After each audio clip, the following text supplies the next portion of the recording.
Welcome to episode 4 of Superchampbreakdowns. On today's episode, we're looking at the Rookie of the Year race, Mavs versus Pacers, Celtics versus the Sixers, Lakers versus the Timberwolves, Rockets versus the Raptors, the undefeated teams in the NBA right now, and the early MVP candidates.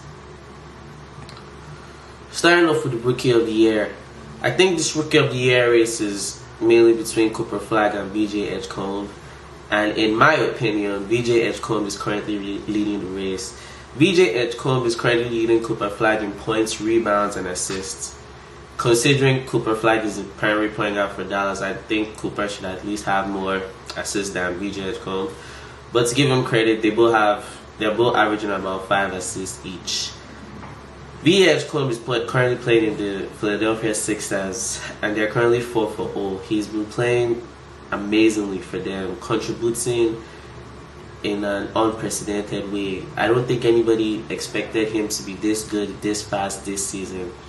And I think Cooper Flagg is not showing up as much as people thought he would. I want to point out in their last game against Dallas Mavericks, he only dropped 2 points, 2 rebounds, and 0 assists. I think people expect more from Cooper Flagg. People expect that he should, given that he was a first-round pick and the expectations that he got before coming to the NBA, I think people expected that the minimum that he should get this season is a Rookie of the Year, and VJ Edgecombe is going to make that very difficult. As of right now, I have VJ Edgecombe as my leading Rookie of the Year contender, and Cooper Flagg is a close second. And that's going to take us to the Dallas Mavericks versus the Indiana Pacers. Let's first talk about the injuries that are currently on. Dante Exum, Daniel Gafford, Kyrie, Derek Lively, Brandon Williams are all out for the Dallas Mavericks. And for the Pacers, we have Tyrese, Benedict, Mandarin is also out, who was starting the season off well. They have Obi Toppin out, Andrew Nembhard out, and McCollum out. These are key players for the Pacers, and the Pacers haven't had a good start to the season, and they're currently 0-3. So this is a game I think Dallas should capitalize on. They have every reason to win this game. Cooper Flagg, this is your chance to show why you're the Rookie of the Year. Put up a good performance. Let's see some high numbers, either in scoring or rebounds or assists, but we need to see more from Cooper as he moves on. But for this game, it's definitely Dallas taking the victory. I think Dallas is going to take advantage of a weak Pacers team right now, a team that doesn't have most of their stars. Pacers versus Celtics, and this game is for the NBA Championship Cup on Friday. For this game, is a very clear win. I think the Sixers are going to continue their streak against the Celtics. Very important to point out that the Sixers really impressed me in their game versus the Washington Wizards. That game, Washington led all the way to the 4th quarter, and Philly fought all the way. I want to give a special shout out to Adam Bona. He did an amazing job on the defensive end, and also on the offensive end in his own capacity. He played very well, and Philly is looking to me like a very good team, especially doing all this without some key players. We have to consider they don't have Paul George back on the roster yet, and they don't have even have Embiid fully healthy. Embiid is on limits restrictions, so Philly coming into this season as a very strong team was very surprising to me. This only pushes VJ Edgecombe's agenda for the Rookie of the Year race, and I'm really looking forward to this game. It's going to be a definite win for the Sixers. The Sixers are going to get the advantage. They have all it takes to win this game. Now let's talk about the Lakers versus the Timberwolves. Earlier this season, talking about how the Lakers came into the season very strong. The Lakers are a championship contending team. I think they're one of the few teams that can actually go for the championship once they fully get healthy. Let's talk about how strong the Lakers are. We have Austin Reaves dropping 50 and 40 points games without LeBron and Luka playing. So we have 3 players in the Lakers that can go for 40 points. That's impressive. And they have a good support system. Rui Hachimura, good on defense and offense. They have Deandre Ayton, which I mentioned was a great acquisition for the Lakers, who can go crazy from the mid-range and can also be a defensive threat. This game against the Timberwolves is very important to point out that Rudy Edwards is also out. I'm going to say it's going to be a close game, and I'm going to slightly give the Lakers the edge. Because I think there's so much the Lakers have to offer. I think Austin Reaves is using his opportunity well. Have Deandre Ayton, Rui Hachimura, very good support players. So this is going to be a very interesting game, very close game indeed. And this is one of the games we're going to keep using to observe how the Lakers are going to perform. I think if the Lakers can snatch a victory tonight, that's very impressive.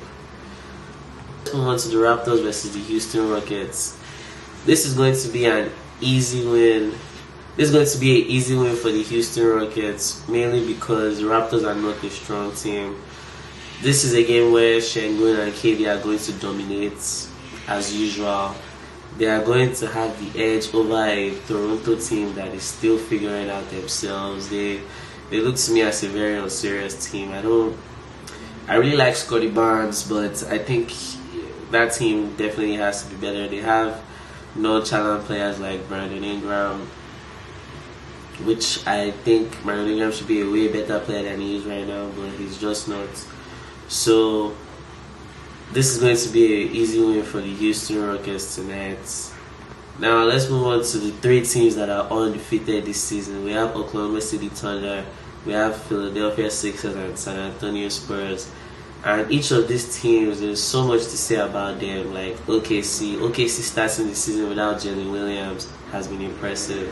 They've been in 4 out of the 5 games they've played. 4 of them have ended up in clutch time, and Shai has shown why he was the MVP last season and why he can still be the MVP again this season. It's very impressive to know that they can play this well. Yesterday's game against the Sacramento Kings was OKC versus Sacramento, a Sacramento Kings team that had Zach LaVine, DeMar DeRozan, Russell Westbrook, Dennis Schroeder, even Sabonis. And OKC played without Jalen Williams and Chet Holmgren, their second and third best player, and they were still able to snatch the victory. That is super impressive. When we're talking about depth in the NBA, OKC has so much depth. Their bench players are amazing. Talking about players like AJ Mitchell showing up big time, Alex Caruso showing up big time on offense and defense. Same with Lou Dort. OKC is beyond a good team. They're a good organization. They have a good coach. They have a good management. The chemistry on the team is amazing.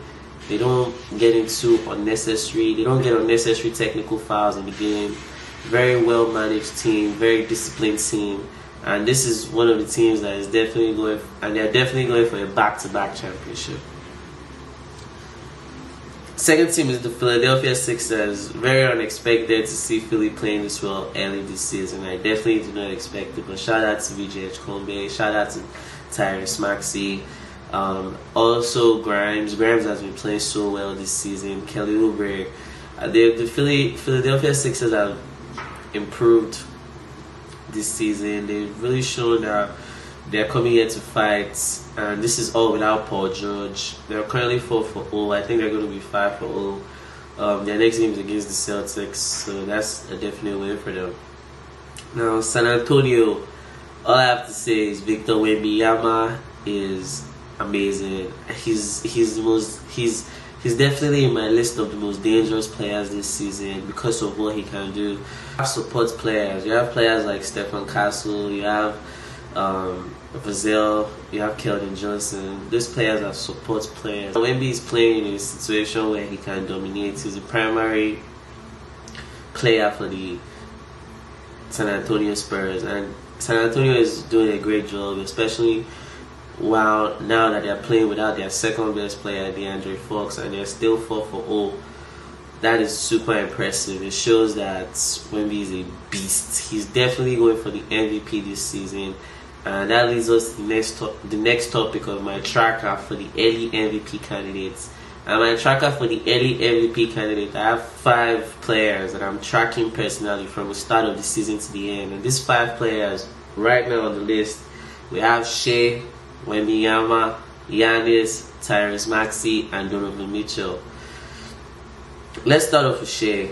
Shai has already dropped a 55-point game this season. He's currently undefeated, and he's playing amazing football. He's the reigning MVP, and Shai has every reason to go back to back based on the way he's playing right now. If OKC continues their winning ways, Shai is definitely getting his second MVP this season, and he might even get a championship with it too. Victor Wembanyama, he took Spurs to a 4-0 start, which is the first time they've done, I think, in their history. Wembanyama is proving that he can dominate any team. He's unguardable. We've seen him play against amazing defenders like Anthony Davis already this season, and he has dominated. So Wembanyama continuing to play like this might not only be the MVP, but he might be the MVP and Defensive Player of the Year, because this man already had 9 blocks in the game. Victor Wembanyama is not a real human being. He's an alien, and if we allow him to continue, I don't know how we might stop him. The third player is Giannis Antetokounmpo. Giannis has come into this season as a beast. The Milwaukee Bucks are playing amazing basketball. I watched the game against the Knicks yesterday, and Giannis was bullying the Knicks. Considering the Knicks have a very good defensive player like Michael Bridges, Josh Hart, even Towns was bullying all of them. And to do this as the only all-star superstar in that team is crazy, because last season he had Damian Lillard and they weren't playing this good. So I think the Milwaukee Bucks are playing better to a Giannis tune. And Giannis is definitely going for that MVP this season. He's also going for Defensive Player of the Year too. He's an amazing player. He's already averaging 30 plus.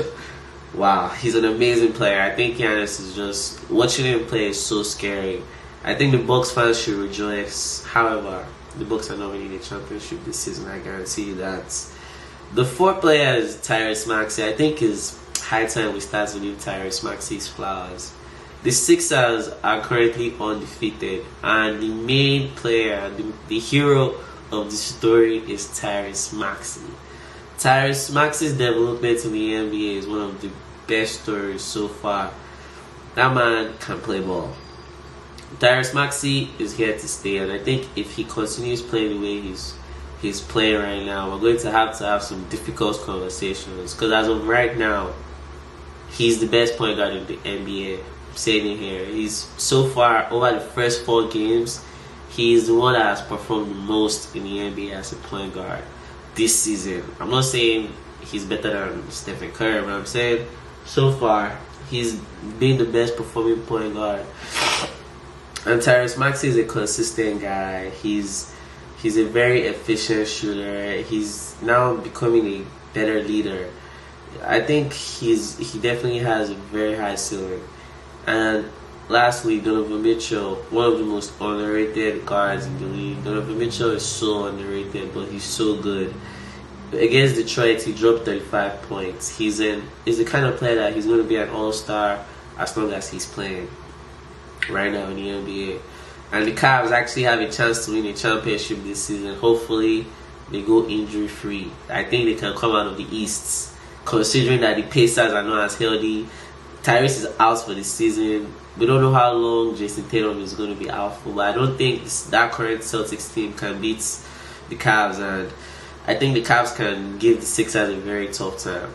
So Donovan Mitchell is playing very good basketball. I think he's definitely in the MVP race. He just needs to be consistent, and the Cavs just have to continue winning, which I think they will. And these are the top 5 players that are in the MVP race for me. Now you might be wondering why I don't have Luka here. Luka has been out for a couple games, so maybe when he's back, I'm going to include him back in the conversation. But honorable mention, definitely Luka Doncic. I think he's also in this race. He's definitely coming strong. And thanks for watching. Hope to see you next time.